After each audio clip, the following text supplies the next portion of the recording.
Bismillahirrahmanirrahim. Objective part, first year physics.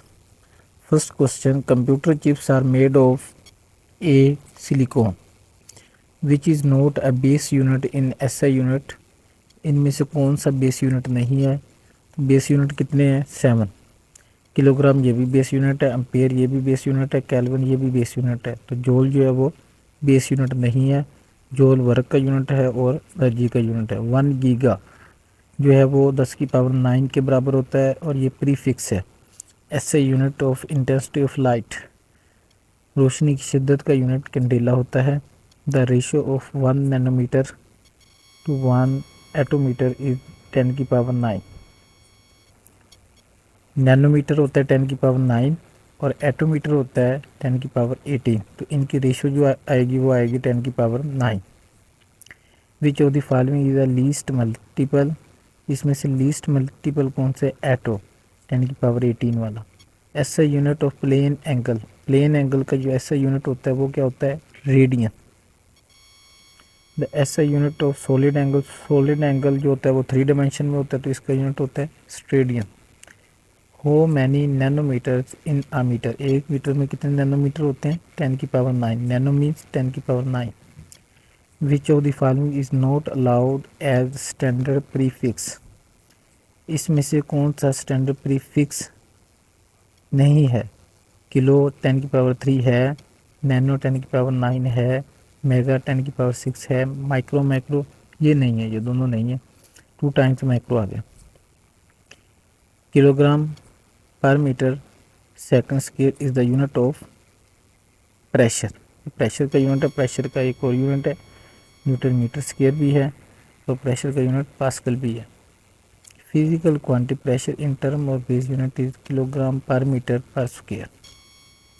How many second are there in 1 year, तो 1 year में कितने second हैं? 3.1536 × 10 की पावर -7 सेकंड, डी ऑप्शन। कैसे find किए जाते हैं? आप निकालेंगे कि एक ईयर में कितने दिन होते हैं? 365 डेज। उसके बाद एक डे में कितने घंटे होते हैं? 24। तो 365 मल्टीप्लाई 24। और 1 आवर में कितने मिनट होते हैं? 60। तो 365 multiply 24 multiply 60।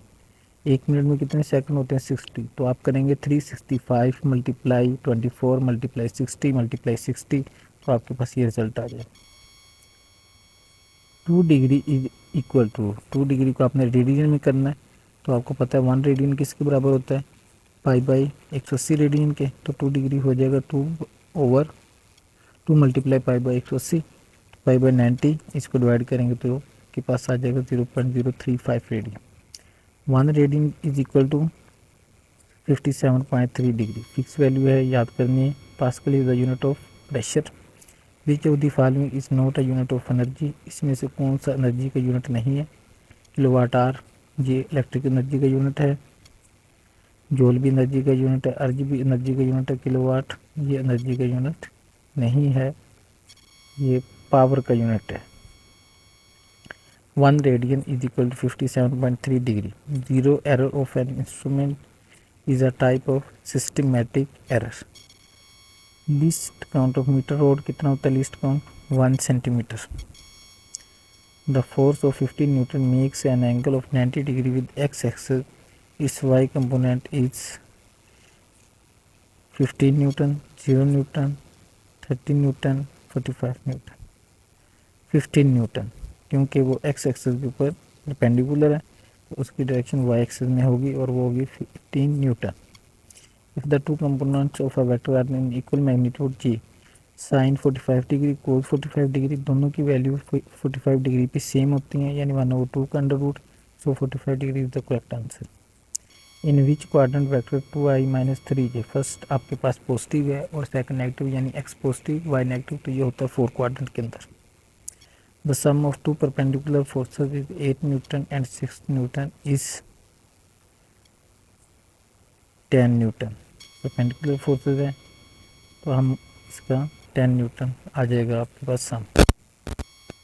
If a force of 10 newton is acting along x axis, then the component along y axis is 0। x axis भी लग रही है तो उसका वाई कंपोनेंट 0 हो जाएगा। If R is negative and then R is positive then resultant vector lies in coordinate second में होगा जी। के पास फर्स्ट एक्स एक्स जो है वो नेगेटिव और वाई पॉजिटिव हो तो सेकंड में होता है। The vector product A cross A, जी क्रॉस प्रोडक्ट जो होते हैं वो सेम वेक्टर का नल वेक्टर आता है। The area parallelogram formed by A and B two adjacent side is equal to A B, angle between them is sine theta, यानी perpendicular आपने एंगल लेना होता है तो वो साइन थीटा है। The cross product of K cross के is equal to minus I.